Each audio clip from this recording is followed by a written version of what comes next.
Hi, if you grew up in a home where you weren't allowed to have any boundaries, then chances are you didn't have any privacy.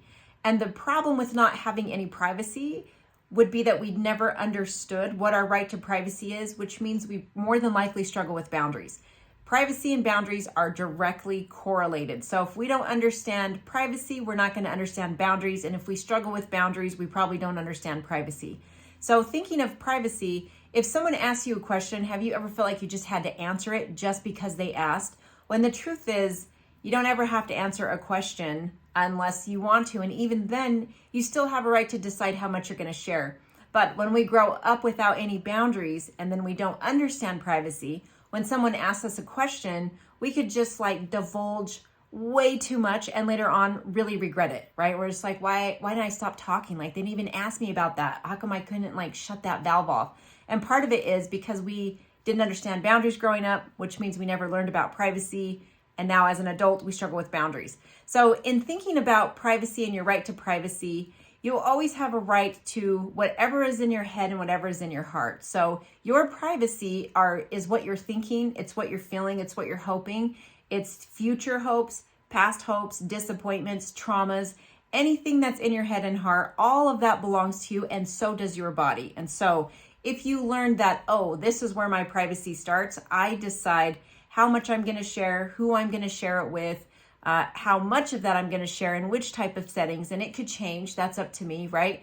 I possess all of that, so I decide who is going to get that information from me and then how much of it. So not divulging all of your private business is not the same as lying. And I know sometimes we're raised in homes where if you don't answer a question just as fully as you could possibly answer it, by default, that's the same as lying.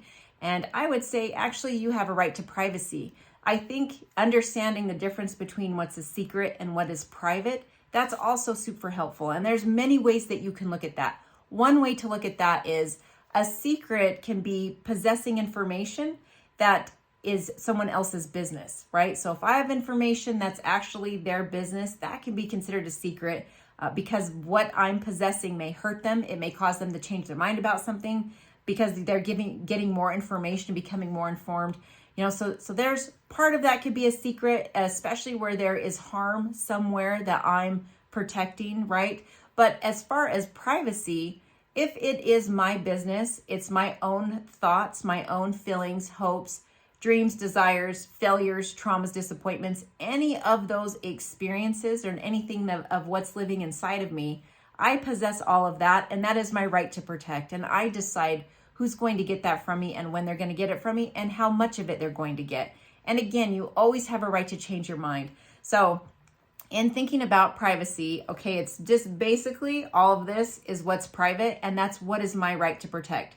What's in my head, what's in my heart, my physical body, all of that is part of me, and I'm in charge of who gets access to it, who gets access to my thoughts, who gets access to my heart, who gets access to my body, right? All of that is for me to determine.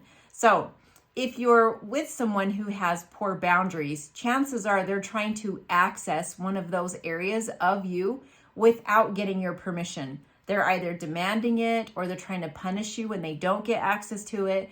So it's a matter of understanding your rights. And we can see now, oh, okay, so if I'm going to understand my rights, I need to understand what privacy is. Then I need to understand what my right to privacy is. And then I'm going to protect it through boundaries, right? So if you like this whole idea and this concept, then you're really going to love the relationship trust boundary model, because that's all of that teaching comes from this model. It's going to teach you how to break all of these areas down, make it super sweet, simple. You could teach it to pretty much anyone, and they're going to understand and grasp the concepts. There is a full training on September 19th if you're watching this in 2024. It's September 19th at 7 p.m. Mountain Time. You can sign up on relationaltrauma101.podia.com. If you missed it's a live webinar that you're going to take with me. I'm the creator of the Relationship Trust Boundary Model. If you missed that, or maybe you just don't like webinars, you can also just get the book on Amazon. All of these ideas and concepts are fully written and explained, super short and sweet, very simple, because what happens when we don't understand how to protect our privacy or even what our privacy is, you end up giving your rights away. So you're going to feel small. You're going to chase rejection. You're going to get caught in that people pleasing and acceptance seeking cycles. And those are so terrible. They're really terrible. They feel awful. So I hope that you come to the webinar. I would love to see you and have you take part in that.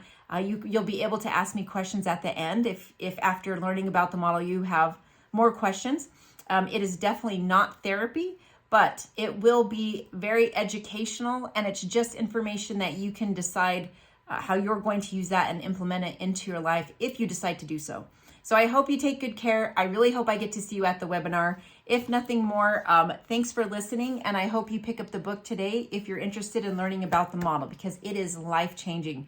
You just have to learn it once, and you can use it for the rest of your life. So take good care, and I'll see you in the next one.